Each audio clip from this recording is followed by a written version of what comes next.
Lavkian, how are the audio levels? Are our voices quieter or louder than the game? Is it good? Balance?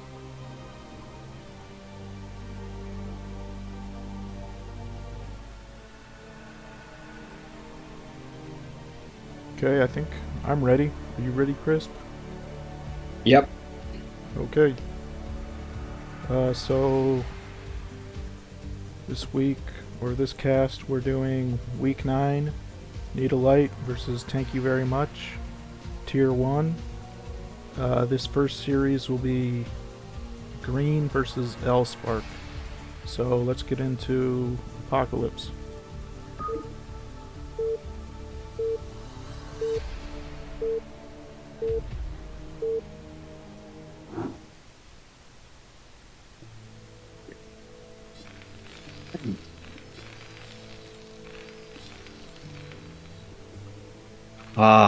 WhiskeyDingo and Owls Park.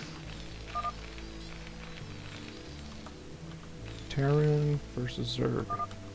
Oh yeah, so we're We got no supposed to say... we got no scoreboard right now, but we'll deal with that for the next one. Everyone can remember. No, I Owls think Park is the scoreboard is visible it's on cool. Twitch. Yeah, It's right. just Yeah, that's fine. Okay. That makes sense. Yeah. What were you gonna say? Well, so we're supposed to start out the red Zerg, bottom right, WhiskeyDingo, green, I think is his name, his other name, and at the top, blue Terran, L-Spark.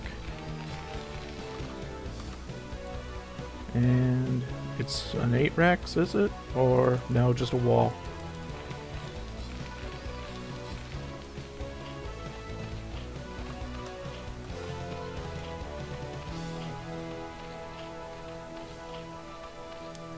So do you know anything about either of these players? Yeah, I don't know a lot about Whiskey, but Owls Park is one of my teammates. I've played quite a bit with him. I think that he's a strong player. But I mean, relative to me, obviously, as a tier 2, so for a tier 1, I don't really know. But I know that he is somebody who traditionally kind of goes mech, but recently he's been trying to practice his bio play. I'll be interested to see whether he comes out with bio or mech in a real match. I personally dread mech more, as a Zerg player. But again, that could just be me. I've never played anything against Whiskey. I'm excited to see what he has in store for us. So what have we got here? So he just put the pool down. Yeah, he did a 12 hatch. 12, yeah, okay. Yeah, but he's only got 9 drones, so I'm a bit confused. And was it 12 hatch? It can't have been a 12 hatch. Must be. No, he's got 11 drones. Oh, 11 drones now. Yeah, he had 9 a minute ago though, so I'm puzzled at what's going on there. Because if he put the hatch down and then the pool down, and he had 12, he'd be on 10. I guess it must have been an 11 hatch. Right? I don't know. I would have to watch it again.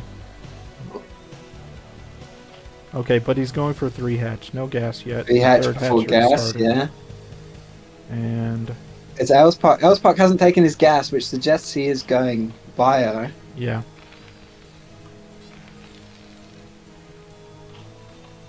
How do you feel about the wall? It's something you do. I mean, it's not a good wall because the Marines pop out on the outside.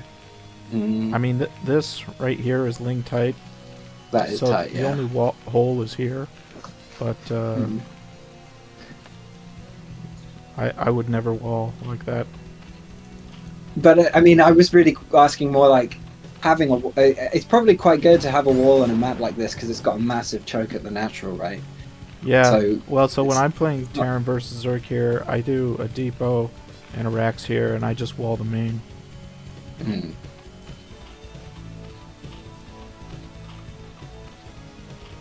So what's his response? It looks like he's gonna go for fast +1. Yep. Probably academy next you would expect from Els Park? This is the thing, right? With some like, is that because like a sort of racks then tech building, then racks then tech building is something you see quite often, right? Yeah, I mean, I think he was supposed to make his academy before his second barracks. Maybe he made the second Well, barracks yeah, before yeah, the yeah. eBay. Okay. Mm. Uh, It's also whiskey's second hatchery placement is interesting to me because it's hard to see how you're gonna hide. I suppose so. Does that's right? Good. That's gonna hide the tech from a scan straight on the main. But if you do go for a scan, sort of halfway in between, you might well get it right. I think often people will put that second hatch a little bit further to the north, as it were, so that you can get a bit more creep further up and then put the tech building even higher. Oh, he's gone. Interesting. We're going Lurker. I love to see it. This is a build that's very near and dear to my heart. he's gonna lose the depot. Wow. Oh, nice. That was a good little pick-off, actually. That is an interesting feature of having that wall as well. It's hard to get SCVs to repair there, even if you want to, right? You haven't got a lot of surface area. Much surface area. Yeah. Third Rex. Where's it? Oh, the academy's obviously down.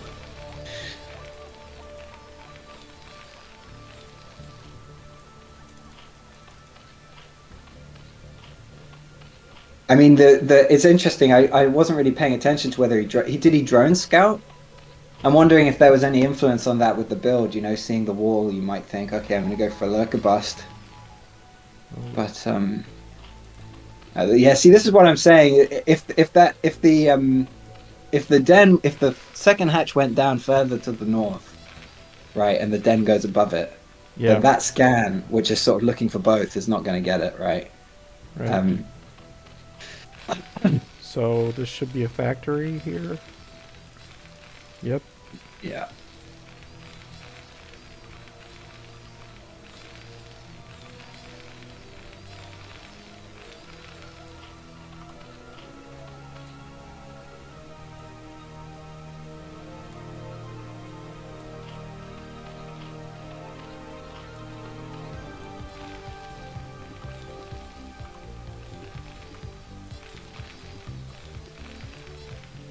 They'll move out. 3 medics. 3 medics is pretty scary. Be interested to see if... Oh, he's already got quite a lot of lurkers out, actually. Do you reckon they'll go hold position? Quite possibly. It looks like a hold position I mean, that's kind of vibe. a good location for it. Mm-hmm. But it could just be he just wants the high ground. Yeah. But why not have hold position, at this stage in the game? If you're going to go there. But you're right, it's definitely a good idea to get that fast, because there's nothing worse than siege tanks up there if you're Zerg. Third base coming down. 5 racks, you'd love to see it, all blinking. Beautiful stuff. No SCVs in the making, though. What do you think about that? Is that a... Oh, there we go. There it goes. Is that a deliberate ploy to stop, or is that just focusing on other things? Probably just focusing on other things. Oh, the lurkers are standing to attention. Wonder if there's some thought of a bust. Oh no, back in. Okay, Spire as well afterwards. That is interesting. And the third base still hasn't gone down. I wonder if that Spire is sort of thinking, well, I've shown Lurker, maybe he's not going to be building turrets, so I can catch off guard with a... Oh, there we go. What's the scan going to see? Sees the Spire and the Queen's Nest. Okay, yeah. Hive is not started yet. Oof. I think the Spire's just for Scourge. Yeah.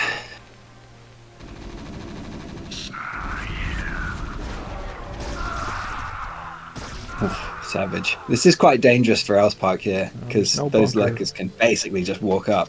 at Yeah. this point. Tank is not out It yet. looks like Elspark is gonna just go for a counter. Or take out the scanner. Very wise. How do we look at home for Whiskey?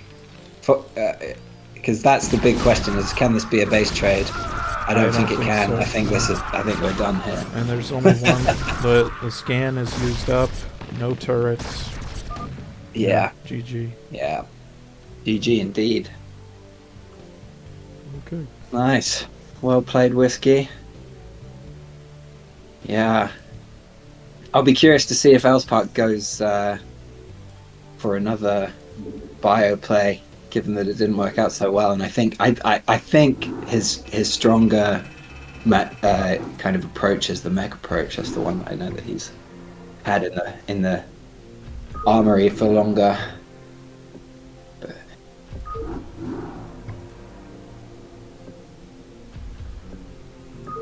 Okay. Game 2 Vermeer. Let's go ahead and get into it. If anyone watching sees that we're doing anything obviously wrong, please tell us. This is our second time doing this. And you might want to update the scoreboard. Okay. Is the one thing I would say. Yep.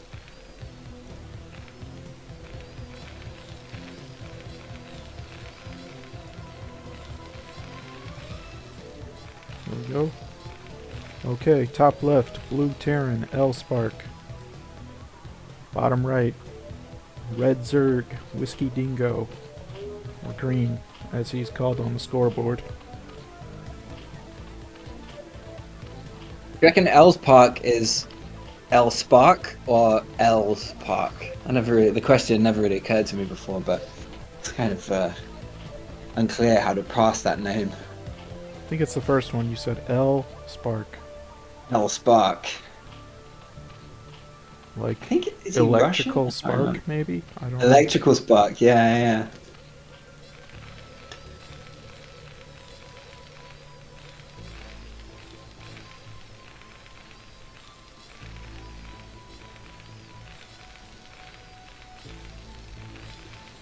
Well, let's see if we can put it back for my boys. Thank you very much. Oh, this is a 9-hatch. That's interesting.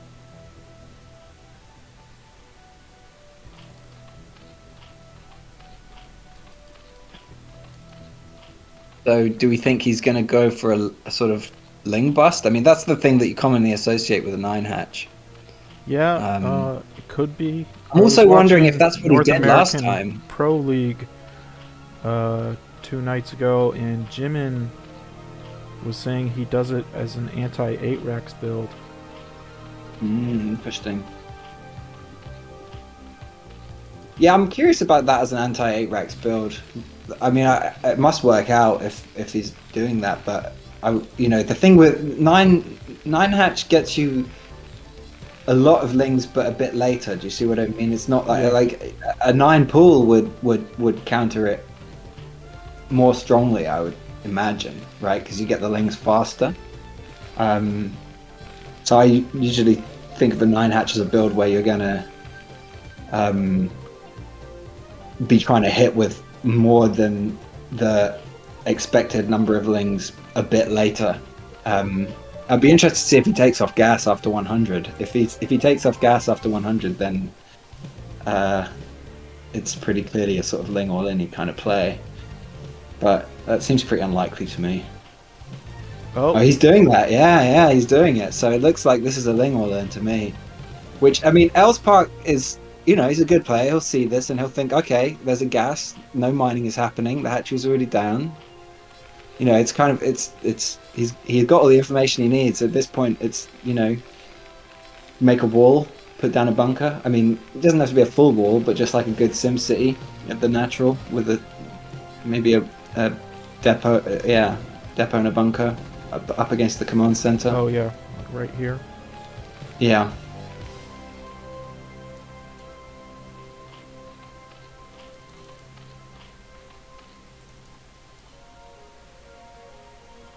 But there's no movement toward that effect in the natural. Oh, he's yeah, okay. There's the bunker, and I guess I would have expected, for example, another either that racks down there or a depot down there, and maybe the bunker a bit closer against the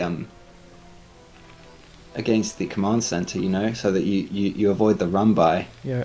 As it stands, is I he don't gonna think pull this is going to hold. SCVs now? It doesn't look like it's going to hold. I think, see, the danger with this build, I suppose, is that you look at it and see the hatchery down and think of it as a 12 hatch but I mean the fact that the gas was down and no gas was being mined. Yeah, he did scout that. That's a big glaring arrow saying this is a Lingolin. Or this isn't wise. SCVs. Oh, he's trying to. Oh, that is clever. Actually, I take it back. If you can pull the Marines out of the bunker like that, I feel like if that had been synced up a bit better, the Lings coming up the ramp at the same time as the Marines retracted out. But speed will be kicking in any minute now. This might be done. Oh, speed is done already. Oh, nice.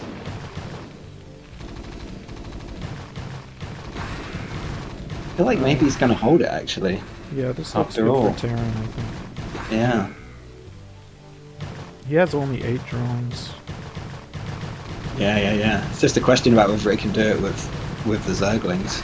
Still, if not, I don't really see a way back in. Good number of Marines.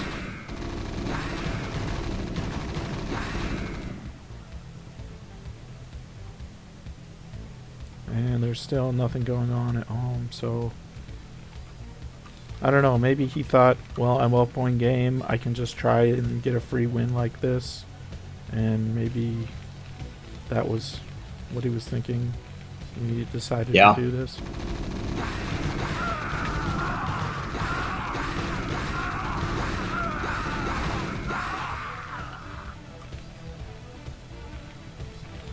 Yeah. But I think that, this has got to be about it, right? If you're Zerg swimming against the tide from this point, there you go. All right. Well, that's interesting.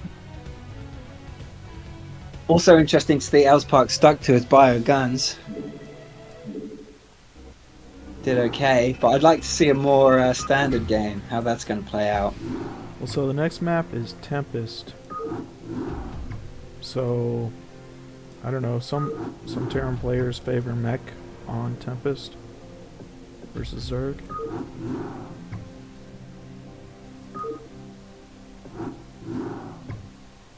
Yeah, I think that's a good call, to be honest with you, because it's got so much high ground, It's so hard. If you can get, tanks in a good position at, say, the natural third for Zerg, the one that's a little bit up, it's so hard to break out. And also, you're constantly having to move, if you're fighting with Hydras, move them through these narrow areas with loads of high ground on either side. Yeah. And it's just so easy to lose an army.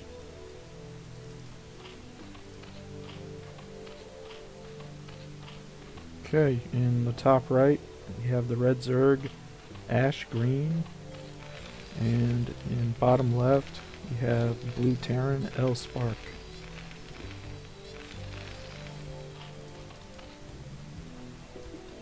I mean, the flip side of this is, I think this is quite a good map for Zerg to play sort of 4-base turtle style. Because of the high ground natural, so taking another natural as your third, and in the beginning defending with Sunkens and eventually getting into lurkers and going into whatever you want behind it. Yeah, well, I feel if you're gonna do that on this map, you have to go for Mutalisks instead of lurkers, because if you don't have any anti-air, Terran can just drop siege tanks on the high ground outside the natural, and they kill your gas. And then there's really nothing you can do as Zerg if you don't. Like if you're playing that style, you're depending on getting 4 gas, at least 3, and if Terran kills 2 of your gases, it's no, that's true. I mean, the other way out is to go for drops. I mean, so if you're I mean, I was thinking also like as a kind of reply to mech, especially. Well, obviously you were as well because you mentioned the tanks, but like, you know, you're not as if you're fighting against mech, you're not as concerned. At least I'm not as concerned with getting to hive quickly. So you've got more time to get your overlord upgrades, and you can clean up a small number of tanks quite easily like that. But yeah, I take the point for sure. And also, that's just a reflection of the fact that I'm not a very Mutalisk heavy player. Mutalisk is easily a good way of dealing with that as well. Will he see this overlord?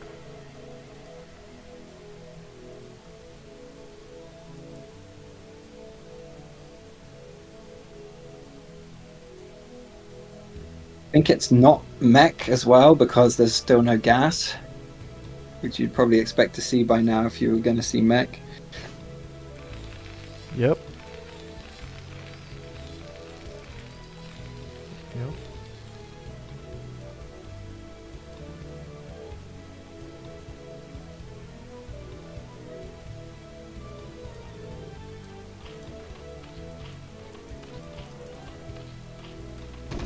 No funny business from Green this time.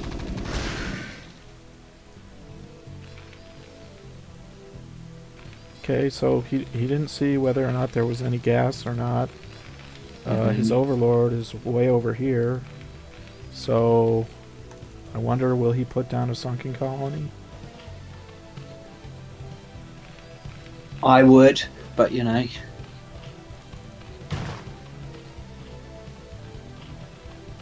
It's also an interesting one. I've heard differing views about what to do with that overlord. So there's a question about whether he's just kind of forgotten about it or whether he's decided not to move it. But like, I always like to move it, but there is a risk that you lose it to a couple of Marines roaming out on the map at that point if you do. We were speaking about this last time in the how there you go. There's the creep. What's that? 343, bit late maybe, but yeah, we were speaking about this last time with the reverse overlord scout being a way of kind of avoiding that a little bit. It's kind of interesting.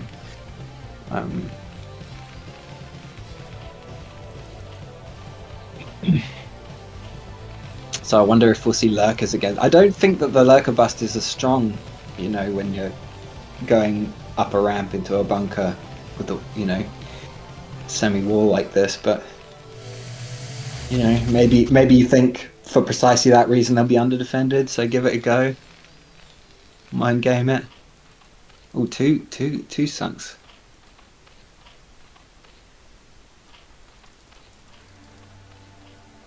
Okay, he made a lair, but then no tech. So is this, what do people call it, like insane Zerg? Like it's a step beyond crazy Zerg where you're not even getting lurkers or mutas. It's just lean You're just ultra. going to go for ultras. Yeah, it could be. On two bases. Off two base? That would be something.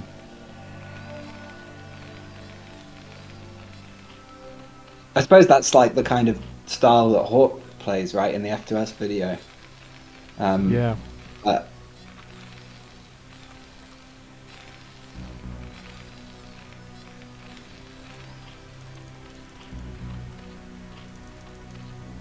Yeah, definitely looks that way, going for upgrades.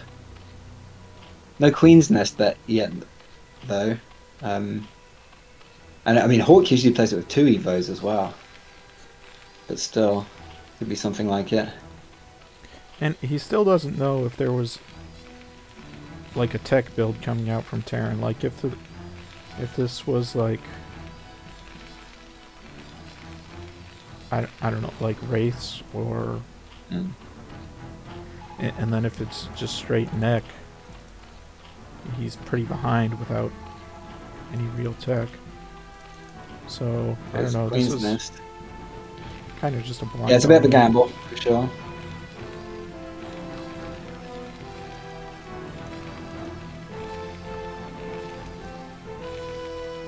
I mean, I guess the scans are telling him it's probably bio. Yeah, what, because you wouldn't get comsets that quickly, basically, if you were going mech.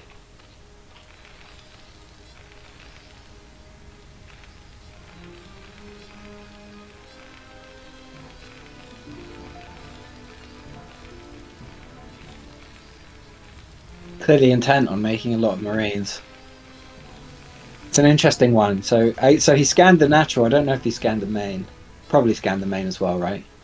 I don't know. Scanned the natural, saw the Evo chamber, which suggests units. And I mean, if he scanned the main too and saw no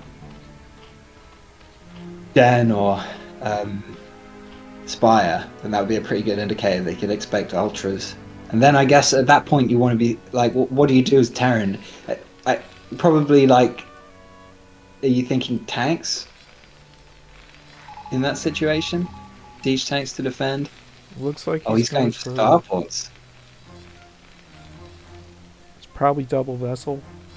I mean, Well, I guess, yeah, okay, interesting. but I mean, this vessels would be are a good obviously... opportunity for like dropping a siege tank right here. But Oh yeah. the factory's floating. He's not going to do that.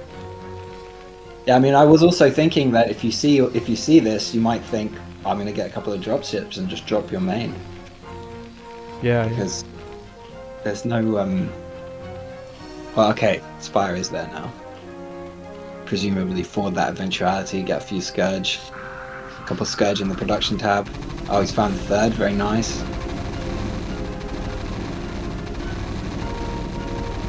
Gotta cancel. Gotta cancel. Oh, hey. Make him work for it.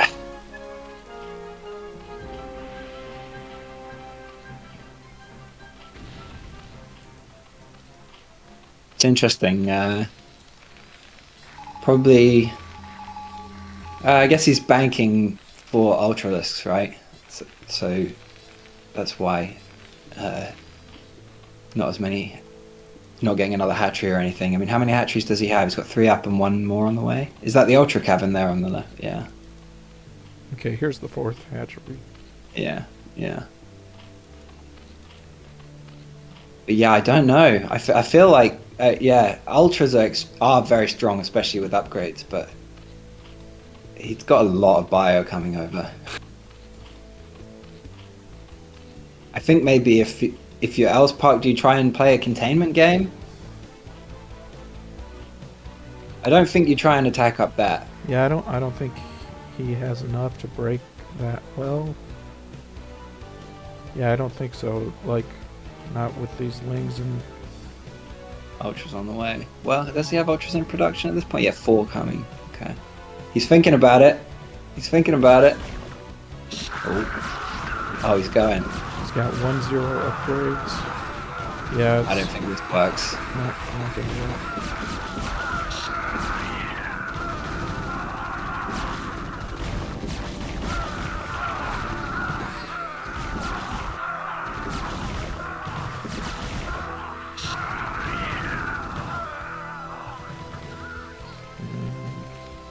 What's he have?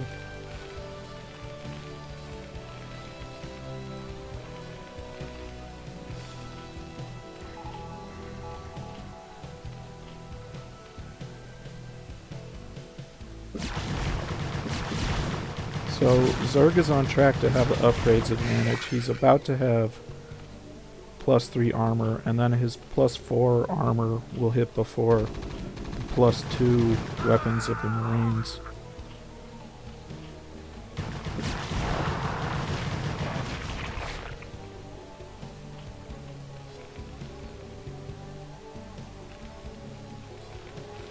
I would make battle cruisers here, not vessels.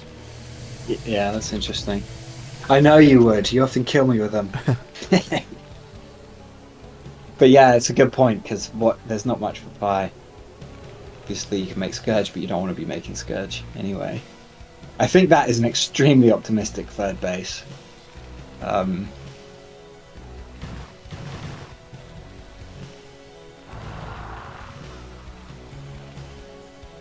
I think, yeah, I don't see this going any way other than a Zerg victory at this point. Even, there's just not enough vessels. Even if you could start irradiating. Okay, that's interesting. Nice to see a variety of strategies coming out of Green there. Thought they were... he's a hard player to play against, clearly, because, like, don't know what to expect coming in. Seems to have a lot of tricks up his sleeve.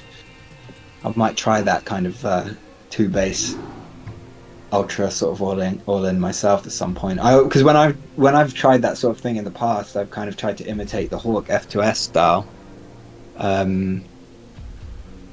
Oh, Lana's asking stream skipping for anyone else. I hope that we promised no technical difficulties, but there seems to be some suggestion of skipping. Is it bad, Lana? Hopefully it was just a temporary little bit of turbulence there that will resolve itself. Gotta get some advice from some of the people who do this regularly, you know, about like best settings and how to work it out and stuff like that. Well, I mean, we could stop screen sharing, maybe. That would help. We could try that. Yeah, I'll join the game. I won't be able to see what you're looking at, but I'm sure that'll be all right. I'll come into the game.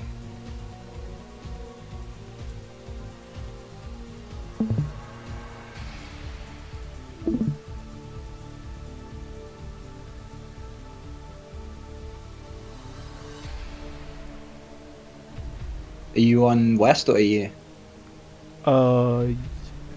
I think I'm on Europe.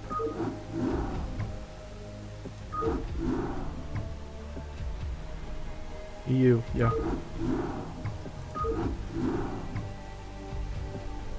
Are you sure? Is the game up?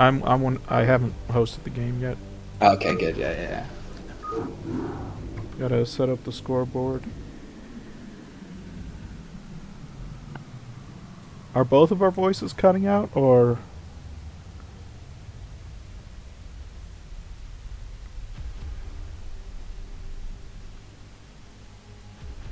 Okay, next we're gonna do Gabagoon versus Final Sky.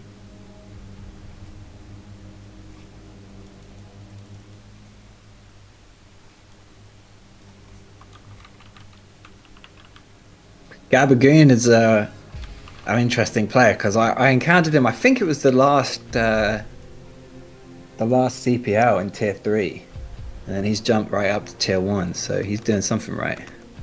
Yeah, he beat me in the NSL individual tournament. We were both playing Terran. Oh man, I haven't been switching the names of the maps on the scoreboard. Oh, that's okay. Oh, well. That's kind of the least important one. People will know the map. Okay, the game is up.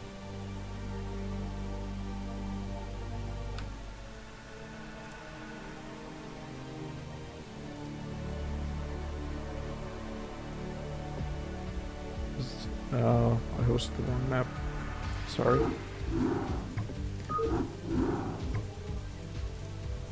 Did they play game 1 on Premiere? It's possible. Sometimes people screw it up. I mean, if it says G1, you should just go with that as G1, and then we'll go from there. I'm gonna choose the Apocalypse. We'll do Apocalypse first. All right. Okay, game is up.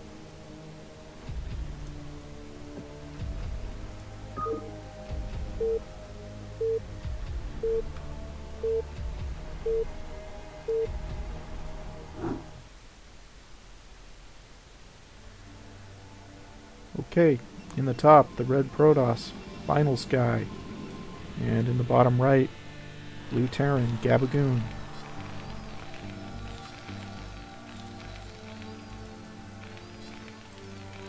Final. Oh dear. Is it lagging for you? Just a bit. Trying to see how it looks on the stream. I don't see. I'm trying to watch the stream, and it doesn't seem to be lagging or skipping. Yeah, I think it's okay. We'll keep an eye on it. But if anyone notices, or Lana, if it looks better, let us know. But we are having some in-game lag, but yeah, I think the problem is actually next time it's going to be a bit of a pain in the ass to sort out, but you just need to make sure that it's not on dynamic turn rate. For some reason, dynamic turn rate in the replays has this weird effect where whenever I'm gonna have to exit. Okay. Can we just start? Yeah, Go. we'll restart. If you do it without dynamic turn rate, I'm sorry, I should have said this. It will not lag like that. There's this really weird effect that I've noticed where if it's dynamic turn rate in the replay, if I select anything or move or anything like that on a Mac, it just freaks out. But if you just put it on 24, it will be fine. But you have to probably start. It's very confusing. You have to start a game that is not a replay, set the turn rate to 24, and then because you can't do it in the replay. Okay. Turn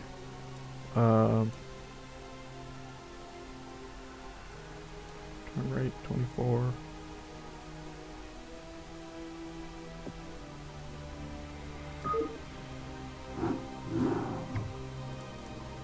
But the I was also going to say Final Sky is another interesting. It says there's no available slots for me, or is this not? I'm just starting a game against the computer. Yeah. I'm gonna exit. What were you saying? Yeah, Final Sky is actually a tier 2 player who stepped up for this week because somebody had to drop out at the last minute. It's very kind of him to do so. But he's also playing really, really well in Tier 2, actually. He's also kind of interesting in that he started this season at the beginning of Tier 3, had a bit of a hard time in the pre-season, but then he's really improved hugely, I think, through this season, at least my experience of playing him. So it'll be interesting to see how he gets on against a Tier 1 strong Terran. He's got a lot of tricks up his sleeve as well. He's a tricky player, you know? Yeah. So... once again, red Protoss at the top, Final Sky, blue Terran, bottom right, Gabagoon. Yeah, so you were saying he's completely a solved player. that problem, hasn't it? It's interesting. Yeah, well, go on. You got more to say about that? I'm sure you've had experiences playing against him. Yeah, he's a big cheeser. Like, that's just, which is fine. Like, it's fun to play against him. But I was going to say, Gabagoon, I know he also plays Protoss from time to time, and I wonder if that will help him. I think TVP might be Gabagoon's strongest matchup, at least that's what I've heard from other people. I wonder, though, with Final Sky playing such an unorthodox style, will Gabagoon's experience as a Protoss player help at all? I don't know. Cancelled out. Well, it should be a fun game.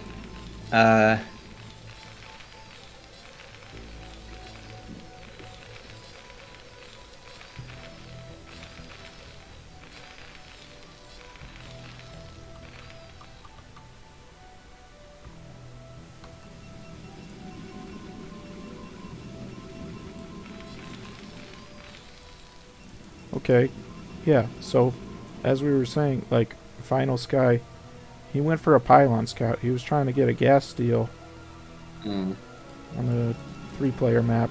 It didn't work out.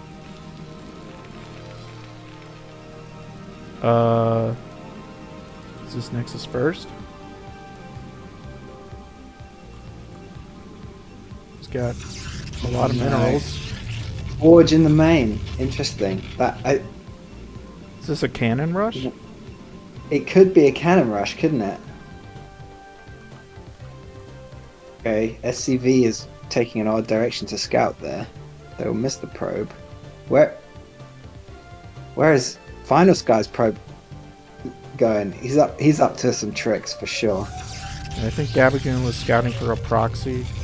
Oh, well, now he's found... oh dear, he's found the pylon. So... was whatever he Sky gonna had call planned. cannons all the way down? All the way? I don't know. I was thinking, I think it might have been a gate. I think it was probably a gate was what he had in mind, and then the forge was going to be... yeah, there you go, there's the gate. So the forge is going to be to eventually, once the zealots come out, he wants to throw down a pylon in the main. But it strikes me that like doing it this way round is not optimal, right? Because you would probably want to go with the gates first if you were planning on putting the cannons down later in the way that I suggested. But as it is, I don't... Yeah, it doesn't look like this is going to work out well, because that pylon's going to get killed. He doesn't have any gateways now. Factory's already up. Vulture on the way, yeah. So...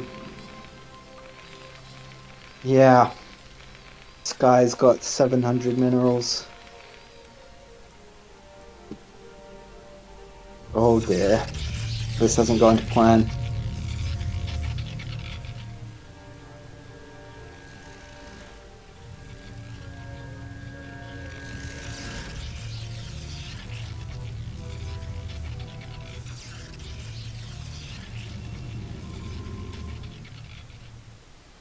Couple cannons. He understands the situation at least, you know.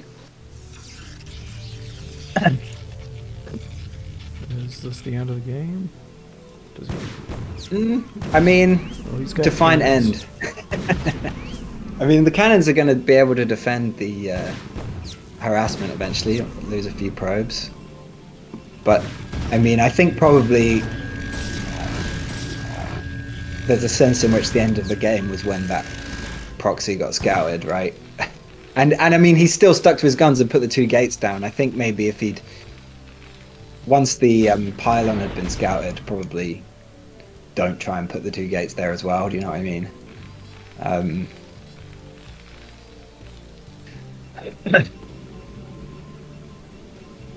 Yeah, I wonder what Gabagoon's thinking. Like, I think in this situation, yeah, I would just be thinking, okay, what do I need to not die, to not throw this? So he puts down an eBay. Like, I don't know, you could be thinking with a game that's gone like this, maybe he's trying to do proxy DTs somewhere else on the map, or proxy... Yeah. Or, like, he really didn't see...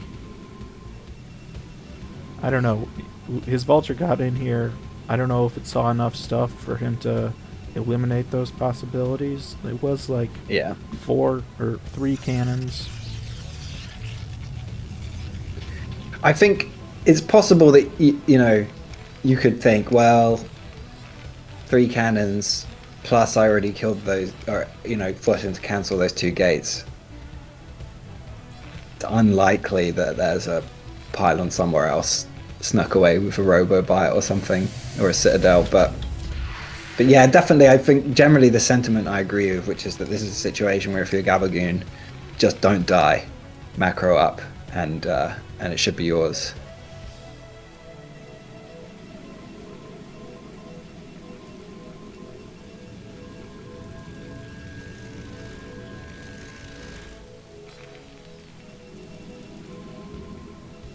$33 SCVs to 18 probes. Robo's coming in. Do you think this is Reaver tech? Yep. Yep. There we go. Yeah, I don't think observers do you any good here. You have to just hope you're going to get massive damage somehow. You can't play a normal game. So, I think he's making the right choice. Gabagoon scouting the map with an SCV. Checking for proxy stuff, I guess.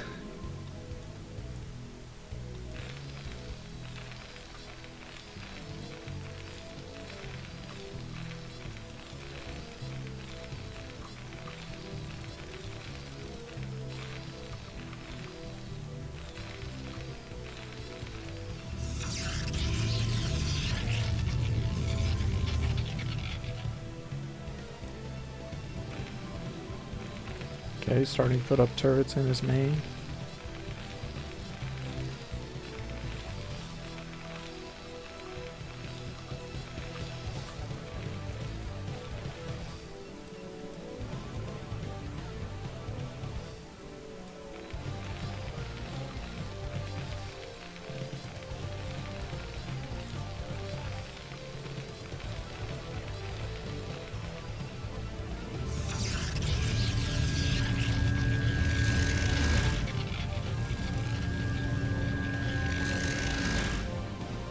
think that, yeah, the kind of bottom side of Gabagoon's base is probably the ideal spot to attack from. I mean, it's a pain to get around to, and he might well get scouted because he's got quite good map vision with this SCV kind of patrolling the other main and natural. But the very kind of south side of his base, there's no turrets. You've got a clean line through the SCVs for a Reaver. I think I think that would be the ideal.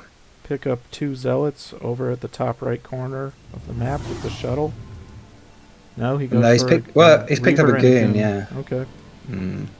But I think coming from this side is not where you. I mean, I suppose you can actually go all the way down the side here. Yeah, that high ground behind the natural. Exactly. Cannot be seen. Yeah. But then you're kind of nearer the factories, right? So it's a bit easier when you drop to counter. That's why I was thinking, like, if you go all the way around the other side, you might have a better time of it. But I suppose it's quite easy to pull the SCVs from there as well. There's little else you can do. These 3 zealots are just walking to their deaths. Yeah, I guess making a distraction. Oh, don't drop them there. Oh dear. That's not where you want to go. Yeah, just right there. He could have dropped. Okay, GG.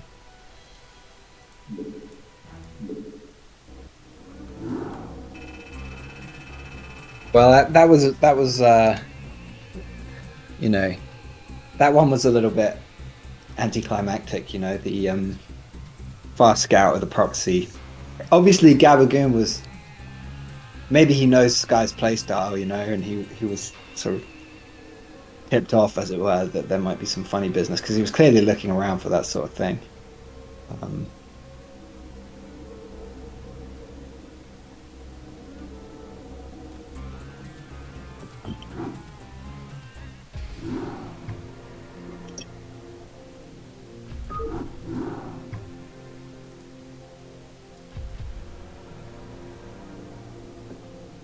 Yeah, when I look at the stream every now and then, it looks like it's running fine to me, so...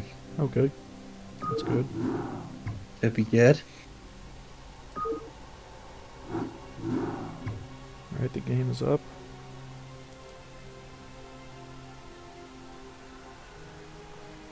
Okay, let's go.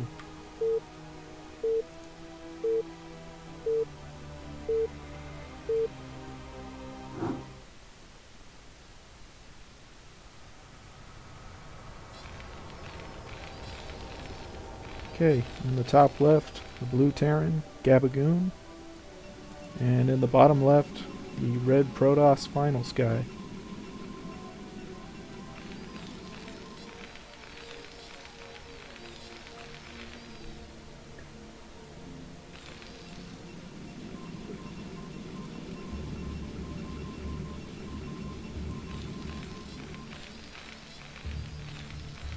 Final Sky's my teammate, you know, and he's the underdog, being a tier 2, so I'm rooting for him. Want to see a win. Just pull one out at least. Be nice. At the very least, let's hope for some chaos, eh? He gets a bit more into the game than last time. I think we'll see something more standard on this 4-player map. Yep, pylon again, right next to the Nexus. How common is that? Is that common in PVT? I don't pay too much attention to it. Usually when I do it, I put it a bit further away, thinking, yeah, I'm gonna try and use it to start setting up my gates in a good position. Yeah, I think like something closer to the ramp. Yeah, exactly. That's what I would do, but I don't know. Common. Yeah. Okay, I believe this is a full wall. I mean, once he puts the depot What you mean? here. This. You mean, yeah, beneath the racks, yeah. Well, to the right of it. I don't think you can fit one below. Oh, I see. Yeah. Okay. You mean like where those bones are, kind of thing. I'm actually a bit surprised you can build on those bones.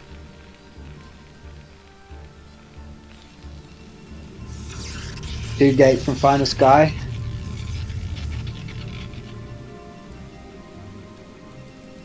Gabagoon, Cross Scout.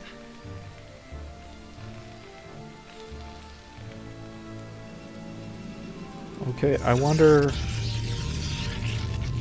He saw this wall. Will he continue to make zealots after this one? I don't think that would be wise. I think he should just go for dragoons. Yeah, I mean,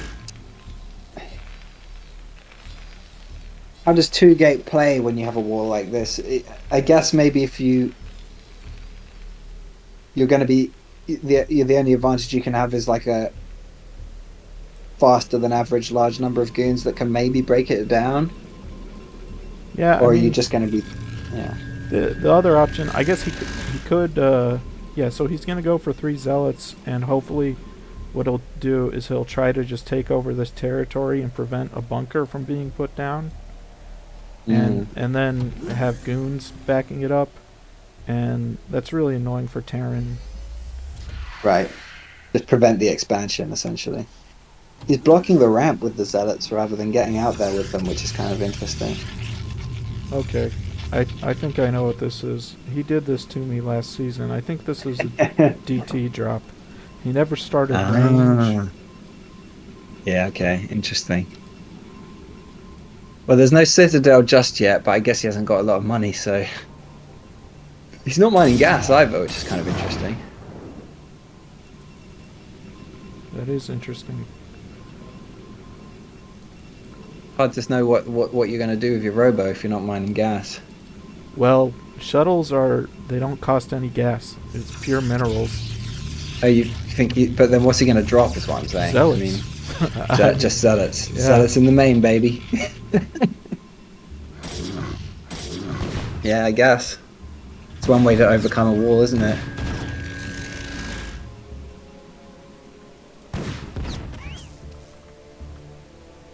But so if you're Gabagoon, he's checked for the natural expansion. He doesn't see it. He sees a lot of zealots. What do you think is happening? Probably you get an eBay, right? Well, he thinks it's no going to eBay be just yet. I think he was predicting it was going to be a zealot leg rush. He didn't make an eBay. He made a second factory, which I don't know about that. Like, okay, he's just moving the bunker. I think he's.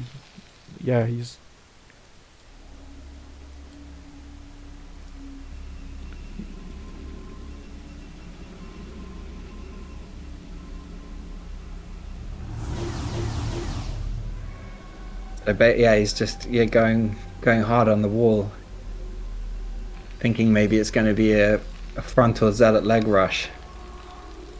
He's not. It's interesting how he's Marines. just. Yeah. I guess maybe he's just thinking if they kill the bunker that my Marines are in, I'll just shift them to the one that is still standing. But it's funny how he hasn't made any probes as well. Final Sky. This is a strong all in. No probes, no gas.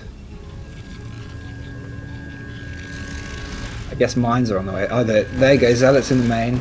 Oh yeah. Nom nom nom. And that wall actually makes it kind of inconvenient. Elevator. Oh, here come the mines though. Oh wow. How does this pan out? I think maybe he's got it. Oh, these mine hits are going to be big though.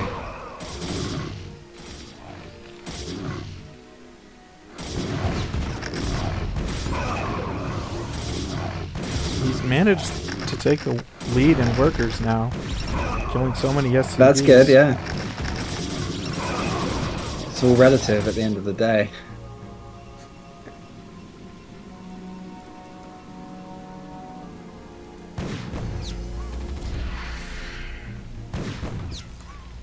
And lead him to that mine. He's not going to fall for it. pretty good micro from Gabagoon, has to be said.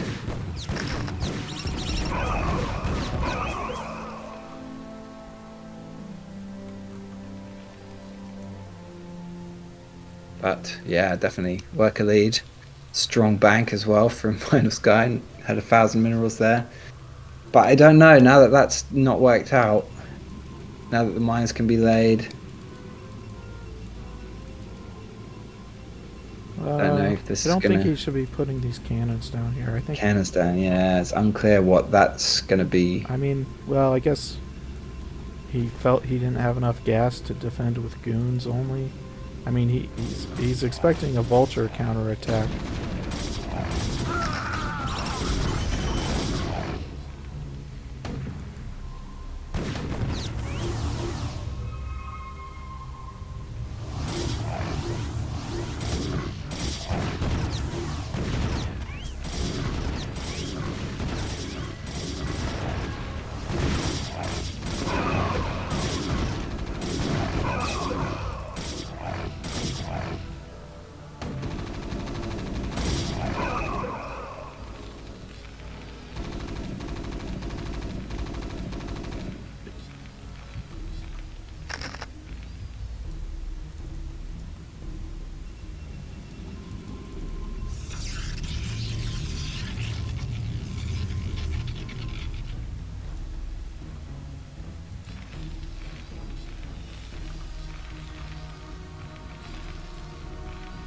Yeah, interesting game state. He still has the worker advantage, so, but not got a second Nexus up. That's quite a big deal because it means he won't have the worker advantage for long. Yeah. And I don't know when it comes to tech. What do we have on Gabagoon's side? He's got mines, which is nice. Siege is on the way. Probably that siege is on the way. Yeah. Final Sky is getting revert technology. Going for a second shuttle. That doesn't surprise me in the slightest.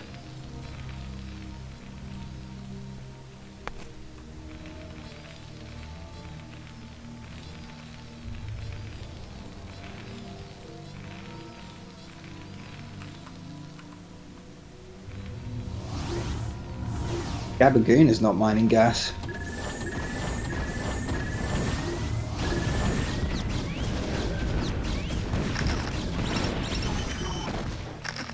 Ooh. Bye goons. Yeah, I think that the drop attempt again was a bit ambitious. You know there's going to be a lot of mines down because it's expected.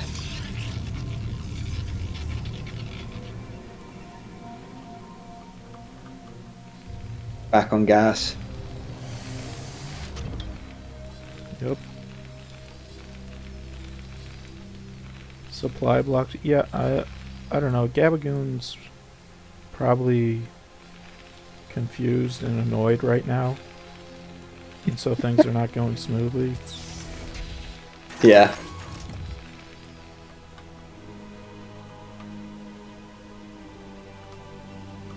But he's back in the worker lead.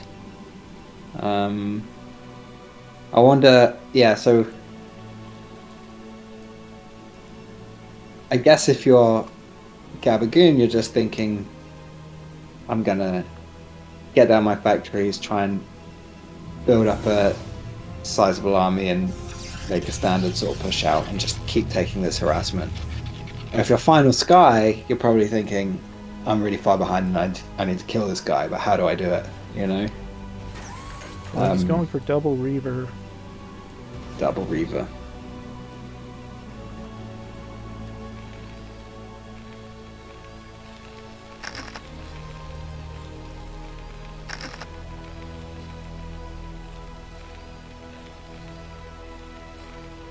This would be a dangerous place to drop some zealots. I mean, there's no turret. Where is that? I can't see where you are. This ledge where the two tanks are sieged. There's a mine just above the tanks, and yeah.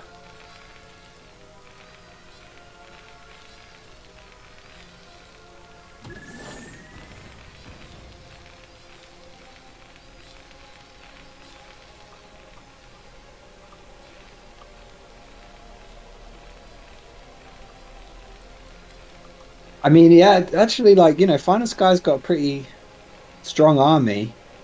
If you can get rid of those tanks, and obviously also probably get an observer up here. Don't know if he even has an observatory. Then you could break this.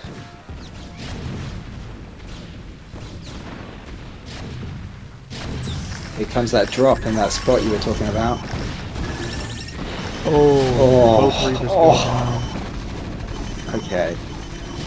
I think you're right though. More of a zealot bomb up there rather than 2 Reavers. Might have been the call. Invite the tanks to shoot each other. Try and drag that mine. Low cost to yourself. That's actually the second game where Final Sky has dropped his Reavers in the middle of a whole bunch of siege tanks.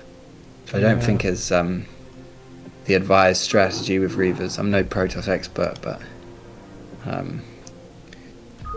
yeah, it's more of a zealot bombing kind of thing, isn't it, that? Alright, well. GG's. I wonder if we did see them the right way around. Because I got the feeling more in the second game that maybe Final Sky was a little bit flustered the way he was playing at the beginning. Banking a lot of minerals and stuff. And coming in off the back of that game, you might be feeling like that, but it'd also just be an error. So, what's our total score now? That's 2 points for Nita Light. No points yet for Thank You Very Much. And also... Oh no, you're right, yeah, sorry. There was a walkover in this group in this week. So, we're only... the walkover went in favor of Nita Light. So, Nita Light has 3 points versus none for Thank You Very Much as of right now. But next, we're going to be watching AKE3 versus Bartson. I think that's... Is that Aki Vader? No, it's just AK. No, it's a different player. Okay. Bardson, my teammate as well. Super strong Terran. Love watching his games. He's given some tier zeros a run for their money in practice games. I'm excited to see it. Hello, Lithid Synapse. Are you a player in CPL with another name? Don't recognize it.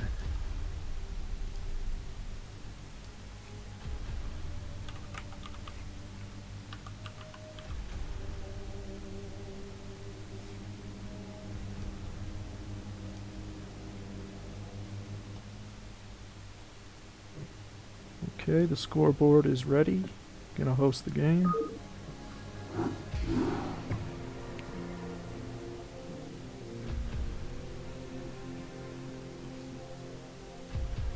Okay, let's get into it.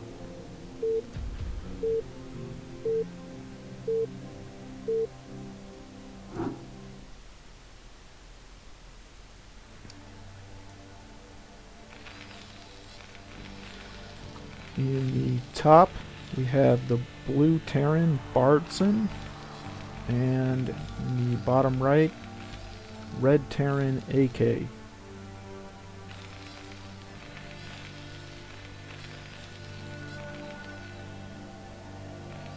Last game 2009. Hilarious name. Especially if you get absolutely rolled by him on ladder. Oh, yeah.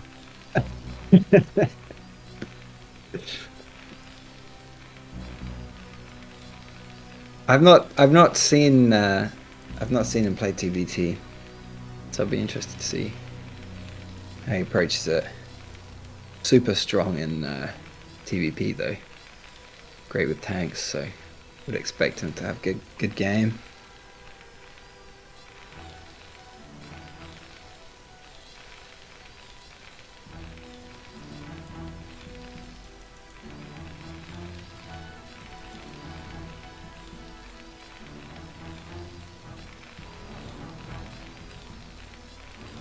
Okay, everything looks normal so far.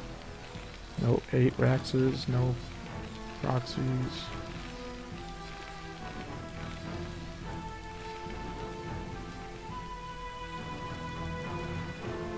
racks coming down a bit later for AK somehow. But he's also ahead on SCV slightly, just coming through a bit quicker. It's interesting, these differences, how they pick up. But I guess some of it just comes down to where your minerals are located, right? Yeah. Um, Yeah, I think they say this top spawn location where Bardson is has better mineral optimization, but I find it harder to split my workers at this spawn. yeah, definitely harder to split, for sure. I've found anyway. But he does seem to be slightly ahead in his mineral income, although not anymore. I guess because he started mining gas a bit quicker.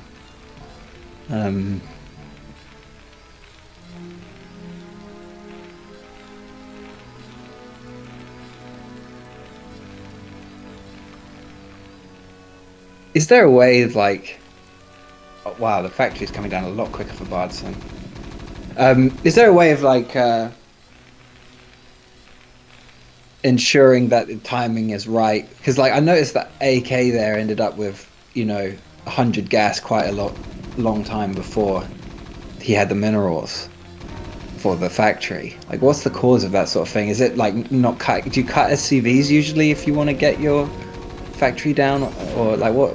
You know, how does that sort of difference happen? Yeah, I think you can delay one SCV, and then also there's like you can start taking workers off gas earlier at like 80 gas, and till you get up to 100. I see. Yeah.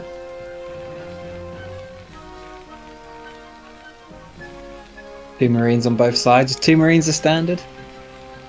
Yeah, 2 Marines is pretty normal. I think AK scouted that this was one base. Bardson is hiding the second factory at the top of the base so that when the barracks gets in here and sees this first factory, AK will be wondering how many factory is it just one factory? Is there a starport somewhere?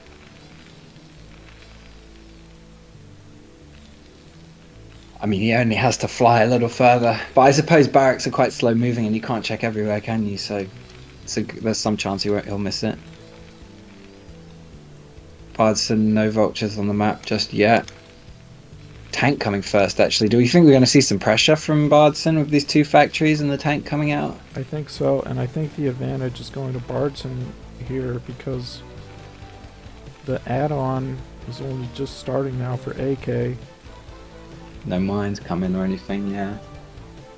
These vultures get this army. The blue army is favored. Very much so.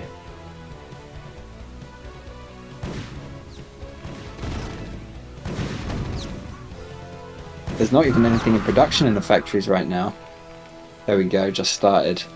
This could be a pretty quick game. Bardson's rallying up more vultures. Mines on the way. Oh no, Mines is on the way for AK. There's nothing in the way.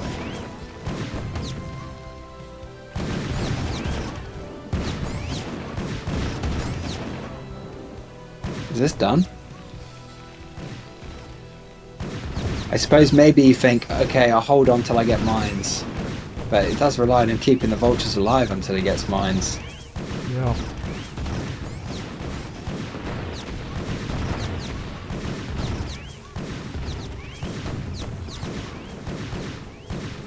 Well, that was short and sweet, I would say.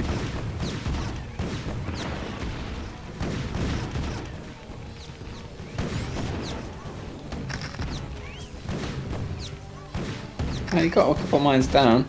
Not over yet. Maybe it's over. Yeah, I don't see any way back now.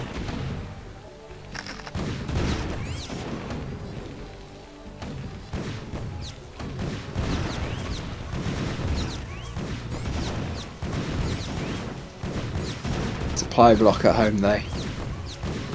But it doesn't really matter at this point. GG.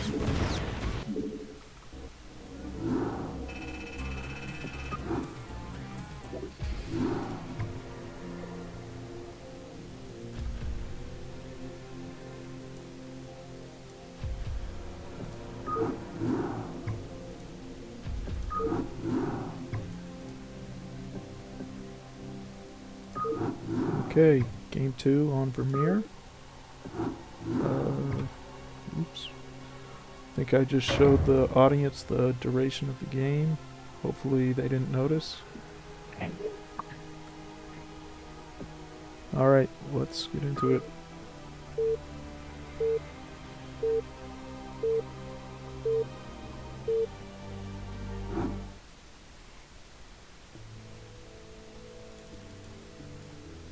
Okay, the red Terran in the top left, we have AK. And the blue Terran in the top right is Bardson.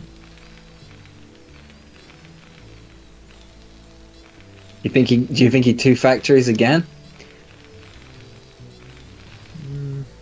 No idea really. Well, I mean, with that kind of thing, if you know it's coming, how easy is it to stop? Well, you build a bunker.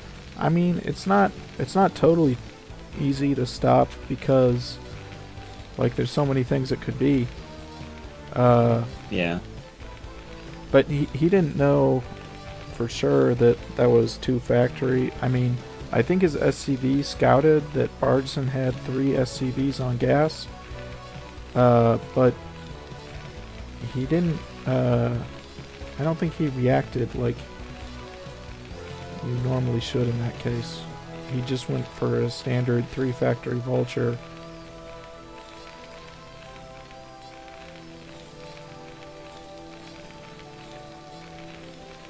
Yeah, okay, interesting. So that is the stand. So, because you said that the machine shop was late in the previous game on AK's side. Well, I mean, so if just mean if I see that the other Terran is going for 1 base and I'm opening with a factory expansion, I like to have my machine shop made after just my first vulture. And if you do that against most things, you'll have mines researched in time to defend yourself. Yeah. Yeah. Is that standard with a 3 factory vulture? I sort of had it in my mind that it was, but I don't really know a lot about the matchup. I watched like a video from Sharp once, and I probably butchered it in my memory. Well, okay. What I've heard is that in the meta now, if you're doing factory expand into 3 factory vulture, you make 3 vultures before the machine shop. Right. But I mean, you don't have to always make that exactly. Yeah. AK's got a wall here, which is interesting. I mean, I don't know if he intends to actually keep the barracks there or go off and scout with it. But yeah, it looks kind of like he intends to leave it there, which might make sense after the previous game. Don't let him in, and don't worry too much about that sort of attack. Bardson's off gas, so it looks like he's going to expand. Two factory this time coming from AK. So it's we've switched roles. Shoes on the other foot. Let's see how you like to taste your own medicine. I guess we'll now get a scientific answer to the question of whether 2 factory is OP. And I don't know if Bardson's SCV even got up onto the high ground enough to see that there was the barracks blocking there. Like if he sees the barracks and the depot creating a wall, that can be a tell that AK is going for a 1 base play.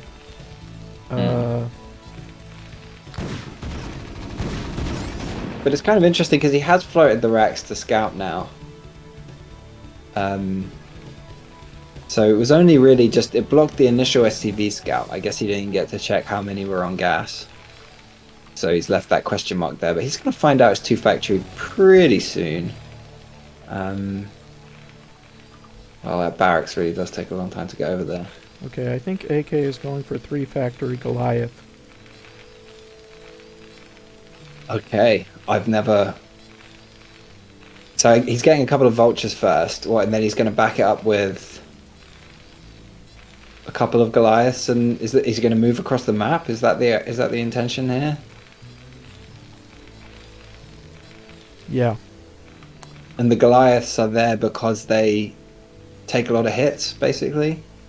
Well, I mean, they're good against vultures, and they're pretty good at shooting down mines. Like, they lock onto the mines pretty quickly when the mines pop up.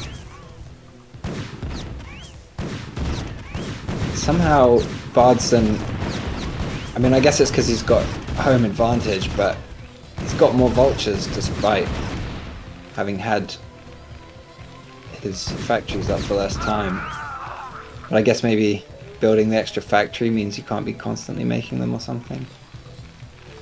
So we've got 3 Goliaths on the way now. Bardson's going for vulture speed, which I think is that what you want in this situation, or would you rather have the mines? I would rather have mines. That's what I was thinking. 4 Goliaths coming across the map against 6 vultures. 2 more vultures, another Goliath. I really have no idea about Goliaths versus vultures. I have no clue what wins when it comes to, you know, numbers against numbers. Oh, he's going to find out what's going on now. Guess we're going to find out. Oh no.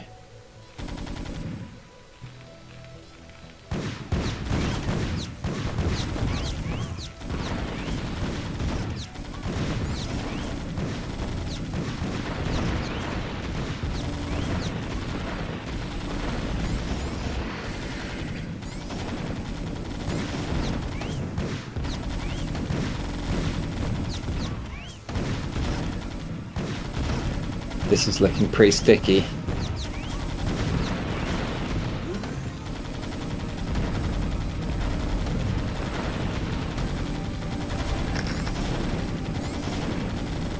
Yeah, Goliaths have such a fast rate of fire that you can't really just put mines down like right in front of them like they're tanks. Goliaths just instantly shoot down the mines. How good are they at like defusing? You know, if you walk them into them, will they be able to shoot them down sometimes before they, you know, a bit like Dragoons? Yeah, they're better than Dragoons at shooting down mines really? like that. Yeah.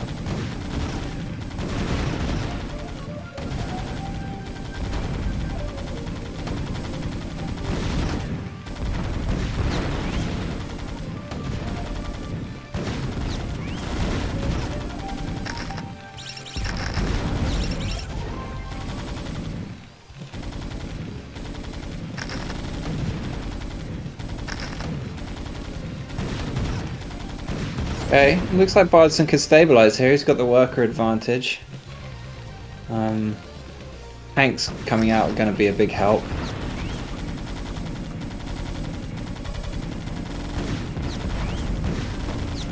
Getting +1 weapon as well, which is...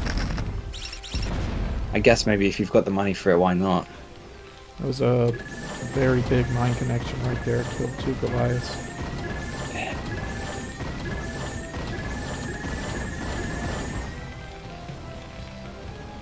Bardson's going to lose the barracks if he's not careful. No, that's AK's barracks. Oh, they're both losing their barracks.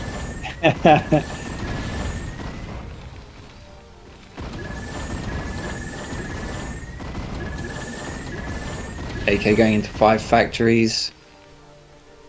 He's got his second command center up and going. Bardson still has worker advantage and both firing out SCVs. But now that we've kind of calmed down for a minute, I think that well, I don't know. What do you think about this? The factory advantage, but so, you know, AK's gonna have more factories up but fewer workers. I mean, assuming they keep producing like this. Surely this, I mean, if Bardson himself puts down some more factories, he really needs to do that though, right? Well, This should ultimately favor him. I guess AK threw down factories while his barracks was dying. Oh, I Bardson, see. he's remaking his barracks Oh right now. shit. That's a good point. So he has no hope. Good. And So that was why he was rushing to put down factories, because he realized he was going to lose the barracks. without an Presumably. academy, maybe he's afraid to venture too far onto the map. Afraid of mines, afraid of sieged tanks. So yeah, I think the advantage goes to AK here, even though he's down in workers. He has comsats on the way.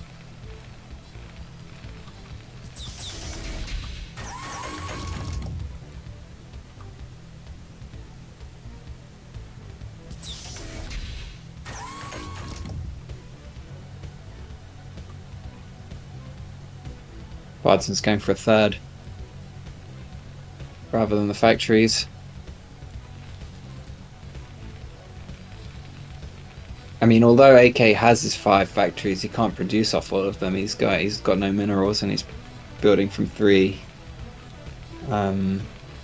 So, you know, given that Bardson's also only producing from 3, it's not that big of a deal. The third command center, if he can get that up, he'll be able to really pump out units, and still more workers. I'm starting to think Bardson's in a good spot. Yeah, I mean AK can't really push into his number of tanks, but this third is under threat. Bardson's third base is under threat from the tank.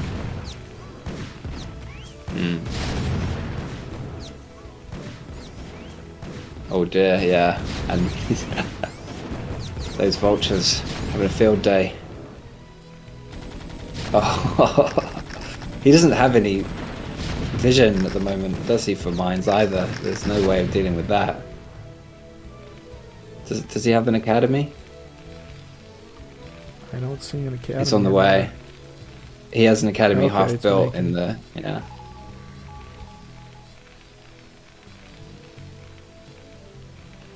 No starports yet from either side. Yaki's thinking about attacking. He just scanned the rally.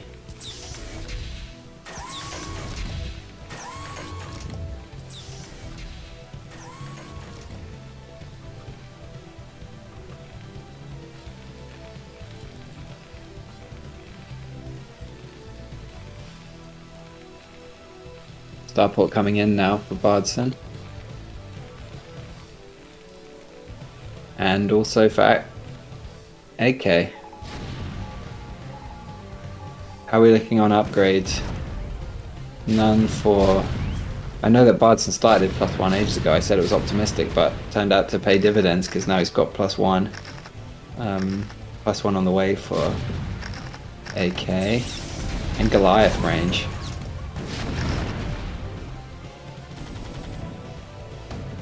Oh, these mines could... He's really playing with fire. Oh, there we go.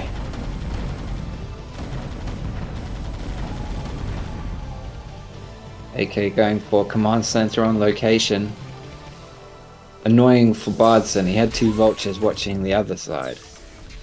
But not the kind of natural third, which is where it's going down. Not that I don't think he'd be able to do anything about it, to be honest with you. I think it's wise to put it down on location because he's got so much of his army on that high ground, kind of protecting it. Really hard to get at. Okay, here comes a push. Bardson's up in supply, but a lot of it is workers. I think they're probably about even. And I think he had a lot of army out of position because he was defending his third. So this could go quite well for AK. Oh, no, I take it all back. Oh. He didn't like his chances from there. Interesting. I guess maybe he'd lost the army. That was that. That was a fun one.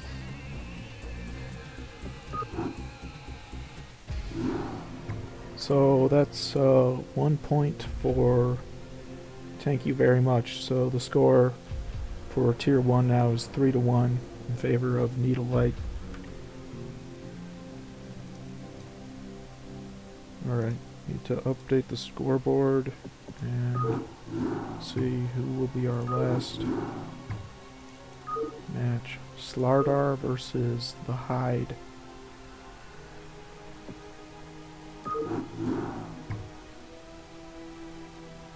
I don't know either of these players. Do you know anything about them? No, I don't. Well, we'll find out. The Hyde is Zerg, I know that much. I recognize the name.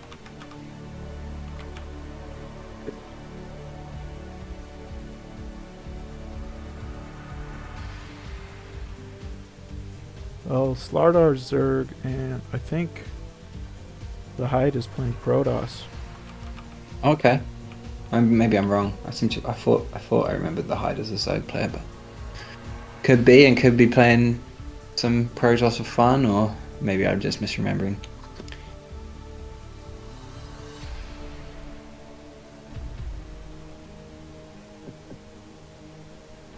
Okay, I think we're ready to begin.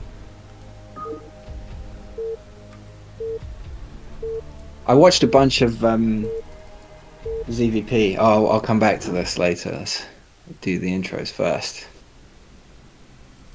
Okay, we have the blue Zerg at the top, Kebab Lord, or, well, that's Slardar, and the red Protoss in the bottom left, the Hyde. Nice. Yeah, this afternoon I pulled a bunch of replays, ZVP replays off Seawall, like in the kind of, ladder range I'm at the bottom of, like 1300 to 1750. Just watched like 15 games kind of quickly, and I didn't see a single game where Zerg won with anything except a Hydra bust or a Ling bust. And everyone I saw played either like Ling speed all in, 3-hatch Hydra, or 3-hatch Spire into 5-hatch Hydra. And the 3-hatch Spire into 5-hatch Hydra never won in the games that I saw. I mean, it's a sample size of 15, so it's not huge, but and it was always the same. It was just like Protoss got an big army with a bunch of Storm and just nuked all the Hydras. That's kind of my experience playing as well, ZVP. Like, I feel like the only way I ever win late game ZVP is like if I can get into ultras, which my opponent has to be very generous for me to get there. Yeah, I'm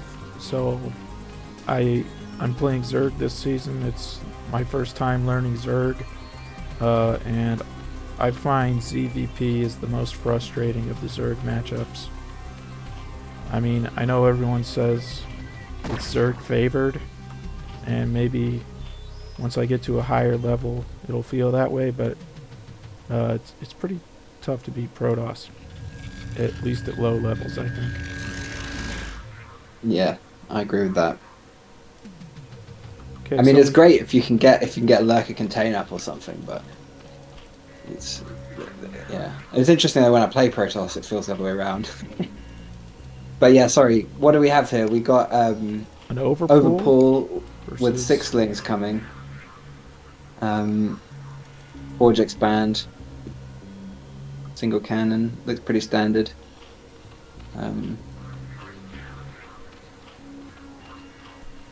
We got the gas coming down. That's a really early gas, actually, right? I know that 238 is the benchmark that people set for getting your gas if you want to go 3-hatch Spire. So that everything works out in time to defend that first Corsair. So this is a yeah, this is about the gas timing I aim for getting a lair, getting a Spire on time.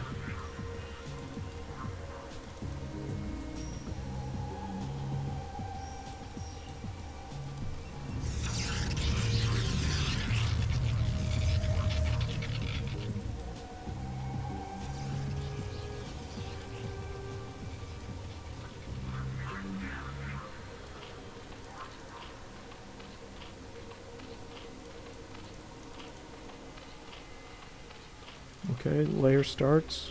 Good time. but the probe will scout it. Yep, I like that, the switched probe. I wonder if that's a mineral walk-in as well. I think it is, yeah, you see the probe now mining.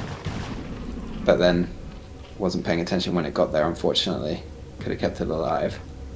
But yeah, it's a good idea. He obviously like had a weak probe that could see the minerals, sent it home, and rallied another one onto the minerals in the Zerg base. It's a good idea.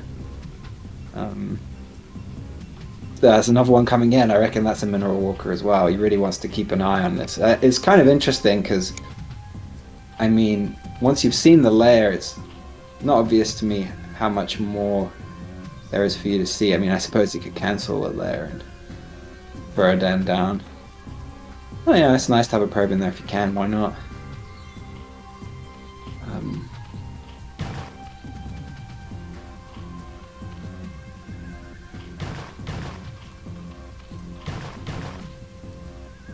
It looks like this one's just going to go to its death. Don't know how much value came from that one. Probably could have been collecting minerals. I think we'll see the Spire coming down now any minute for Protoss. Sorry, the Stargate. And the Spire's already down for Zerg. I don't know what the relative timings are supposed to be with when it comes to Spire Stargate, because I don't really play this. You know, is it good for Zerg to have the Spire down first, or do they need to have it down first? It's definitely good to have it down first, but you can have it down after the Stargate starts. Yeah.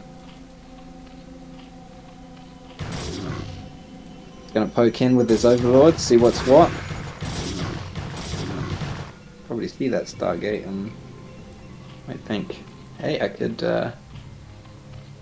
No, there's not. I mean, you could get a small number of mutas, I guess, but with only one gas. I mean, he's banking a good amount of gas, right? So.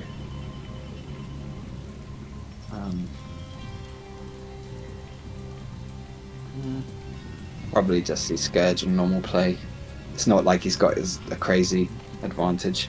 Not much has happened, you know, actually. Neither side has really put much pressure on the other.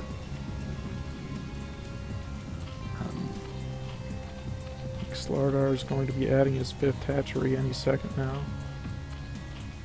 Yep, there it is.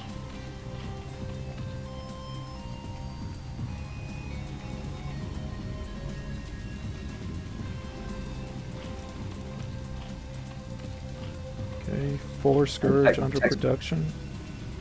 Textbook stuff on both sides. Of course, there's gonna go for this Overlord in the main, rather than having a look. We got 3 Zealots walking across the map. They're gonna run into those lings first, I think. So. Where are the Scourge? The Scourge are not. The Scourge are in the natural. They're just floating around. I think they're content to leave that Corsair to kill the Overlord. There's another one there for it.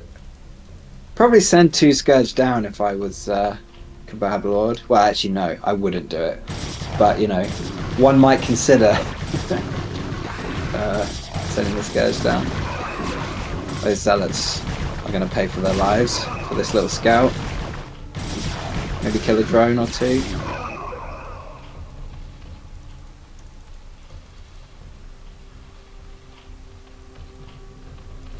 Got +1, Hydra speed, and Overlord movement all coming in. Zealot legs on the Protoss side. Now those Scourge are going to grow across the map after losing a couple of Overlords, which I think has left Kebab Lord with a bit of a supply block. And the Hyde with a bit of a supply block. So it's alright. Of course, both Corsairs go down. I wonder if that would make him think about getting some mutas.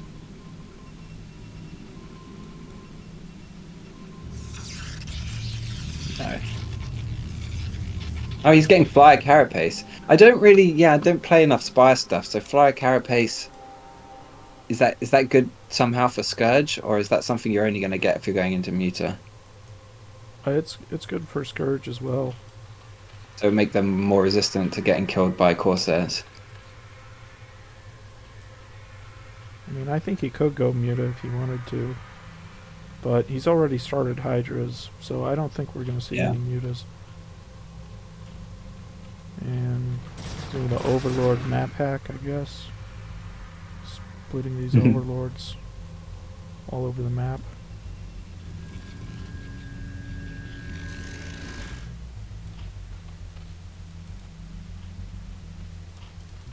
Does oh, there is one Corsair out on the map. I was just gonna ask, does Hyde have any Corsairs already? Because he had one in production and one out on the map. It's not a huge number.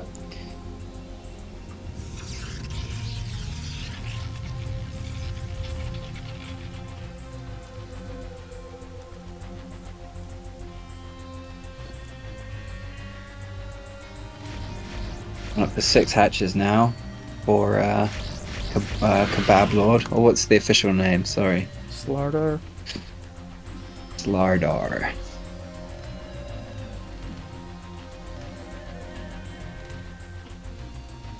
Hydralisk attack has just finished, but that's not gonna precipitate a move out just yet. Will we see lurkers anytime soon? Imagine that's the intention. There's lurkers. Yeah, it's been very kind of textbook openings on both sides without too much fighting going on, right? There was a little poke with those 3 zealots. But it's mostly just been getting upgrades, getting macro from both sides, which in my experience favors Protoss. Yeah, there's a good number of High Templar out now. Yeah, I don't let's think see. This is going to be bad for Zerg. Do they have energy for Storm though? If you can kill a couple, that's big. Got 2. He does have energy for Storm, he's just not using it.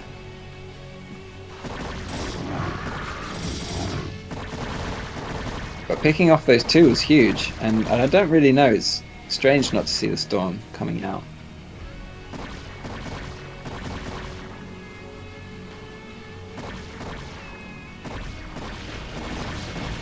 And then, yeah, I used it on maybe 8 Hydras separately. I feel like there was a chance for a much bigger Storm earlier. Here we go. Yes, that's what we're talking about. Melted.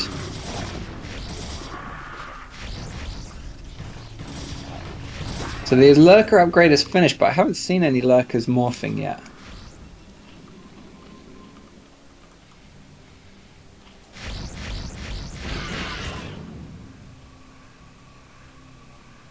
Okay, we're Okay, so starting Zerg's some been lurkers pushed back. now.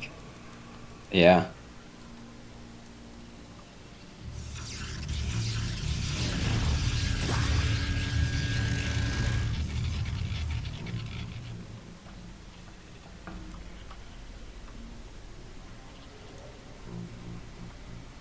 It's interesting. I don't know what it is. I think it must be something to do with building, but I often see Zergs ending up with a better saturation at the natural than the main. Although maybe it is also partly just fewer patches, so yeah.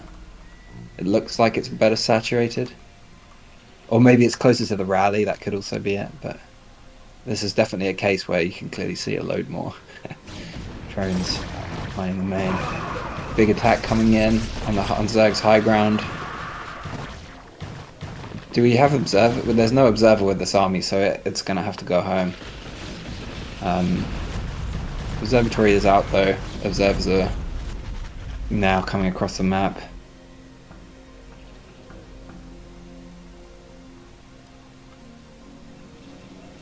This is a strong defensive position, and Zerg can take a 4th pretty easily if this high ground can be held.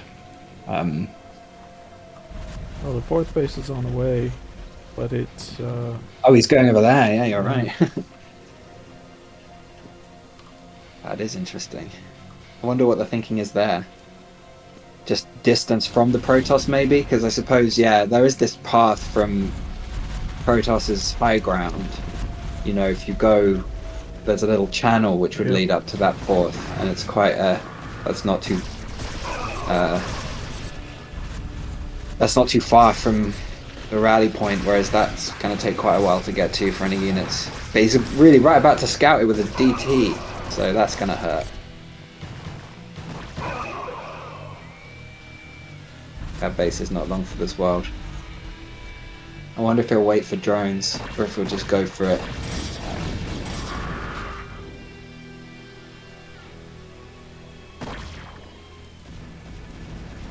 Looks like Protoss is gonna get 2 extra bases.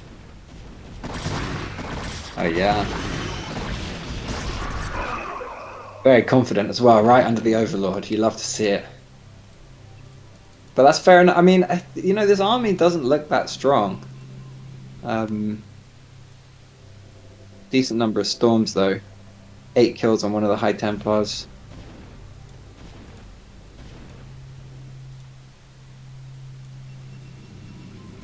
Yeah, Zerg has 30 fewer workers, so the supply differential of 40 doesn't mean that much when it comes to the army supply. And I feel like the Zerg army is way stronger than the Protoss army right now.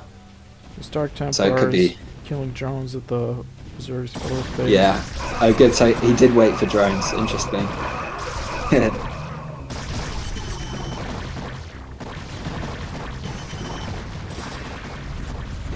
It's so hard to move these kind of large armies for Zerg, though. You see those Hydras that are at the back that are just not in this fight, but could totally crush this fight. If everything was gathered, this would not be a contest.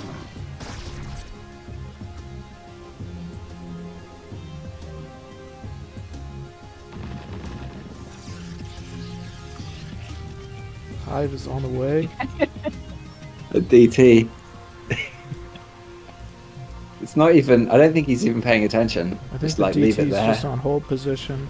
Yeah, He's exactly. got 2 kills. It makes sense, right? Because he doesn't want it to go and attack the hatchery. He's just going to leave it and hope that he doesn't ever think, hey, why don't I have drones? What happened to those drones I built?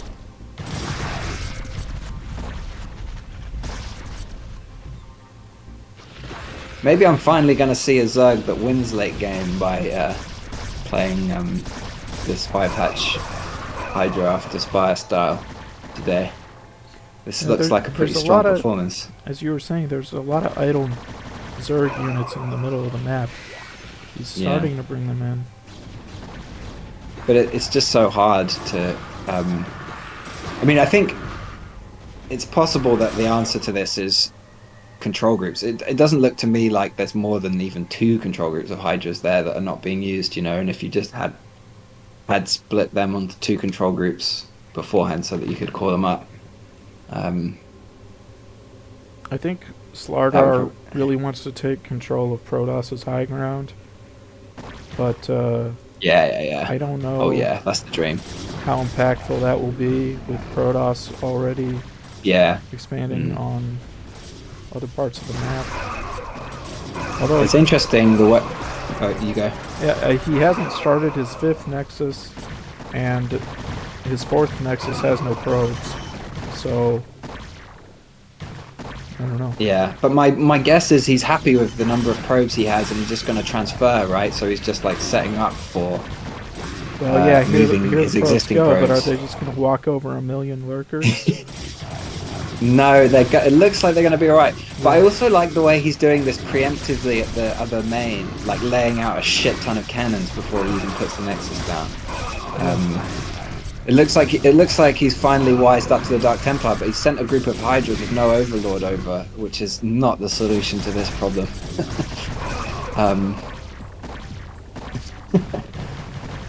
Oh no, the Zealots are just walking through.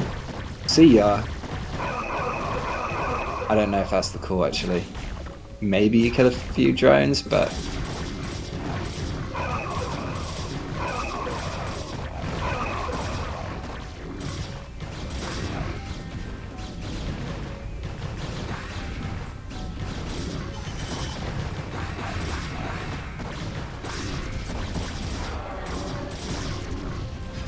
Dark Templar is still over here killing these Hydras.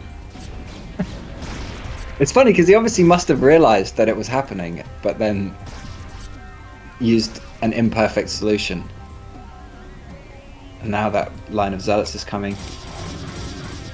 Zerg is still looking pretty healthy on minerals considering how long we are into the game. Protoss could probably do with taking another gas.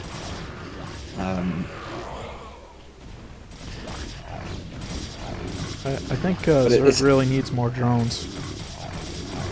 Yeah, I agree with that. This is like, I think he's been on um there's when I've read about this kind of build, but I don't really do it. There's this idea of like phases of drone production. So there's like, you go up to 30 kind of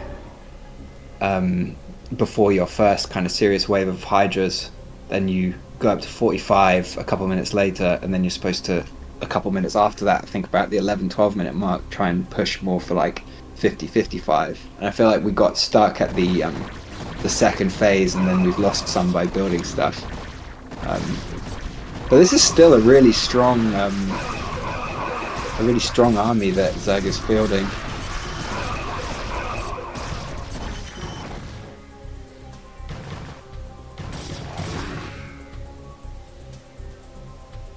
I'm going to have a look at vision. I mean, does Zerg know anything about these bases? I mean, he knows about the 4th, got an overlord sitting there, but he doesn't know anything about the 5th.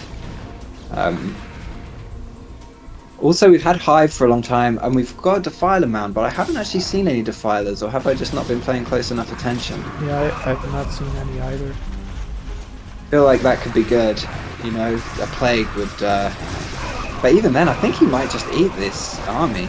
What are the upgrades like on these lings? Like, these are crack lings now, I think, right? And 2-1. Yes. Come on, Zerg, brother. Actually, I don't even know who's on my team. Who should I be supporting? Oh, it is the Hyde as well. Great.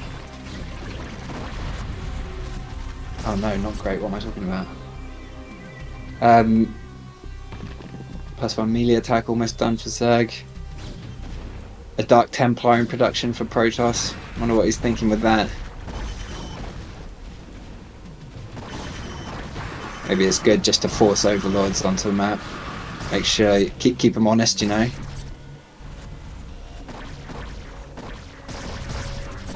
So probe transfer. This should give away the other base, right?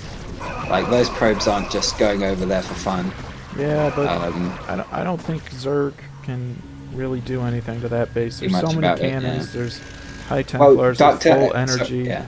Oh, yeah, there is. And Dark Templars. He's a prepared man.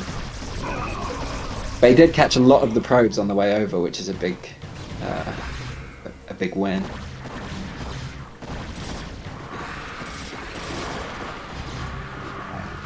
Are we gonna see any Defilers anytime soon? I still don't see any.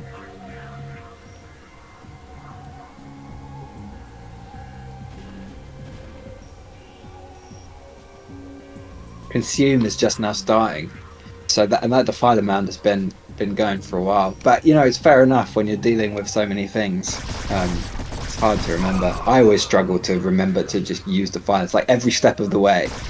You know, I could forget the mound, even if I build the mound, forget the upgrades, forget to build the things, Yeah. forget to, you know what I mean? Forget to build Zerglings to consume. Yeah. And then even if I do get them and get consume and everything, I just won't use them, you know? It's just like, but it's the kind of thing that just, I feel like it's like each time you try and like fuck up a little bit, you bed it in a bit, and you're more likely to get to the next stage next time, if you see what I mean. Yeah. So obviously it's not ideal if you're building them and not using them or whatever, but it's not the end of the world. Okay, so this Protoss attack at Zerg's forward base, this might just end the game. This is a problem. This is a problem, yeah, because, you know, for all the previous healthiness of the mineral patches, there's not much at the first, second or third. Yeah. I think that's probably about it, isn't it? So it's still, in my experience today, it's like I've seen this same kind of setup maybe, I don't know, 8 times, and so far it's been 8-0 in favour of the Protoss.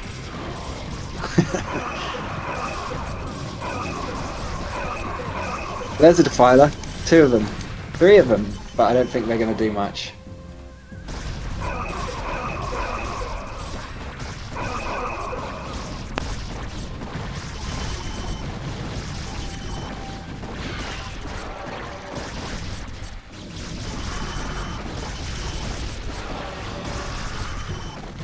Yeah, Slardar Protoss has 3. only You go. 27 drones compared to 59 probes. Yeah, Yeah. and there's 3 healthily mining bases. I mean, I guess the original third is getting a bit low, but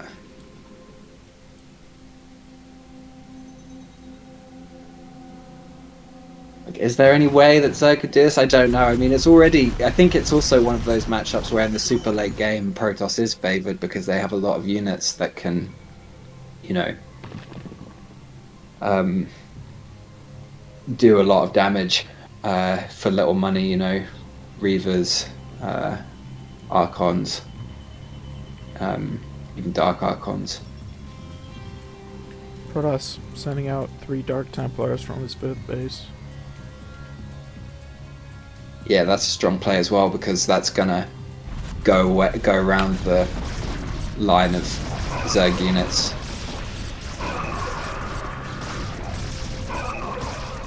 Well, I think this is just about done, surely, but it's been a pretty epic game. I've enjoyed watching that one a lot.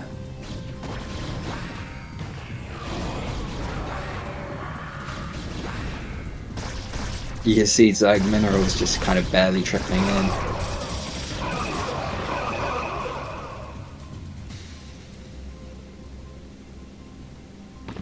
That's kind of interesting as well. Double forge at the 3rd.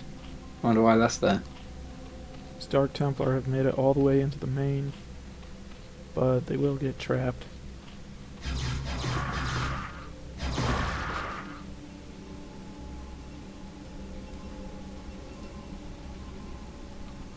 Protoss preemptively taking a 6th as well. Forward planning.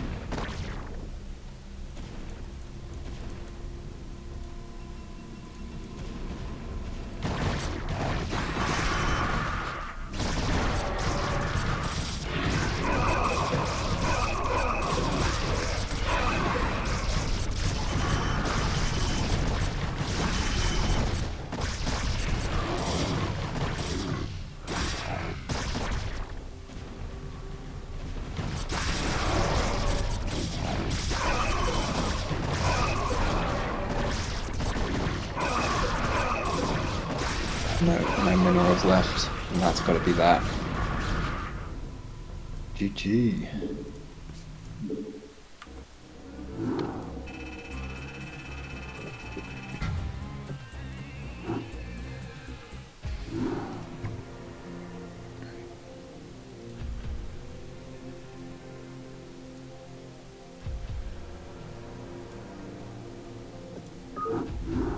That's an yeah. Could it be another point for my teammates? I've got conflicted allegiances here.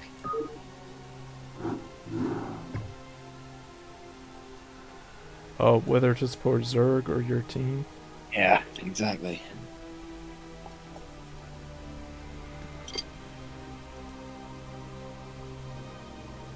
Okay, let's get into it.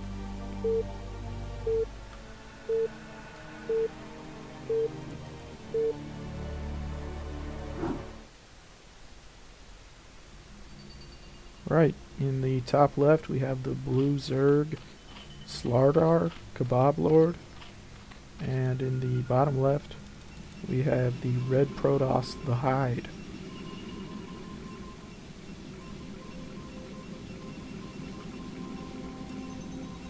That was the previous game was a really sort of standard macro game from both sides.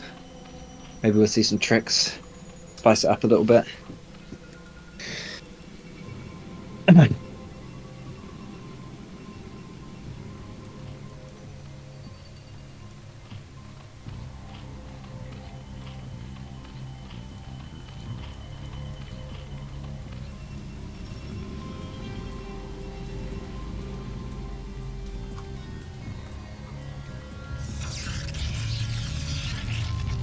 Overlord coming in, so no 9 pool.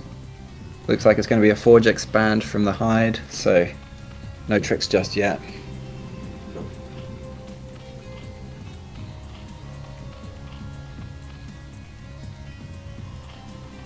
That's a thing that I know sort of as a fact, but I don't really know the explanation for, right? Like, you pylon scout when you do a forge expand, but not when you do a gateway expand.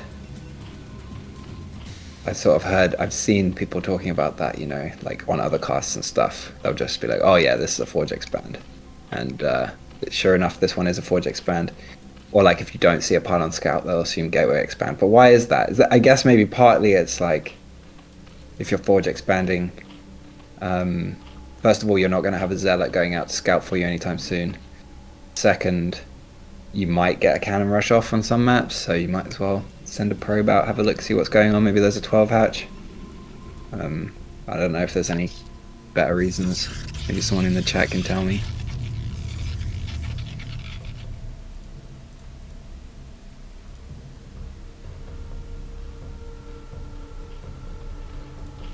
There is a cannon rush, in fact. Yeah. Can he get drones onto this gas? No, too late. I think. Well, oh, so you don't think he could jump, do a gas and then cancel? I think would that bring it's blocked? Space has been closed by the cannon now. Right. So this should at least get a few drones. I mean, this could be quite problematic, actually. Was this an overpull? Yeah, it was an overpull. So. No, this was hatch first. Oh, was it hatch first? Okay. Yeah, alright. Well, this is exactly what I was saying. One reason to do it is, you might catch this. Oh. Yeah, interesting. But yeah, 2 sunkens on the way. Could it? I don't know. I mean, they're quite a long way off from completing.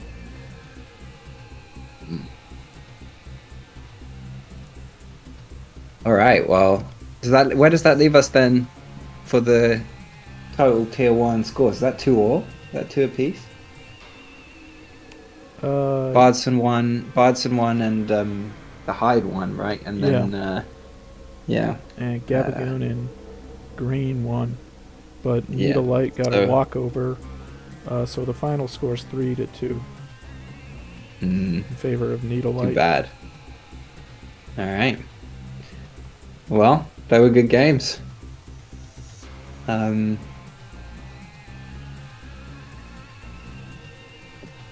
to think. I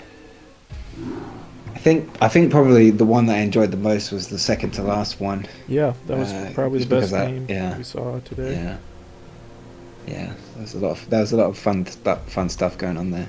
As you say, I think maybe Zerg could have benefited from getting a few more drones, maybe getting defilers out a bit sooner, plague and all that stuff. Those games with Gabagoon and Final Sky, I actually enjoyed those a lot. Just the weird things Final Sky does. It's an interesting game. Yeah, nice. All right, well, I think that was a lot better than the previous one in terms of like everything working smoothly and stuff. So next time we do it, let's do it again this way, unless I can work out how to make it work better myself. But and have you set it to record automatically or be uploaded automatically onto your Twitch, the VOD from this? Yeah, I told Twitch to save my VODs. Great. But I also recorded a copy locally. Like I hope nothing went wrong technically with the local recording. Yeah, sure, it's alright. I've got a local recording of the previous one. We can put them together and they'll be uploaded soon. Thanks for watching, everyone. Had a lot of fun casting these games, fun talking about it, and yeah, I'm sure me and IJ will do this again soon. I've really enjoyed doing it, so why not, you know? Yep. Cool. Alright, bye everyone. Gonna end the stream now. See ya. Bye.